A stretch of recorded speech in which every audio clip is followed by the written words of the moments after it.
Isang ginang ang sugatan matapos matumba ang sinasakyang e-bike sa Sagkaan Old Road, Barangay 77, Tacloban City, pasado alas 3 ng madaling araw kanina, October 29. Humingi ng tulong ang isang concerned citizen sa UNTV News and Rescue na naka-standby duty malapit lamang sa pinangyarihan ng aksidente.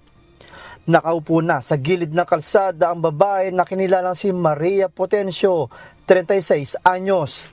Ayon sa mga residenteng nakakita sa aksidente, pagewang-gewang ang e-bike na sinasakyan ni Maria.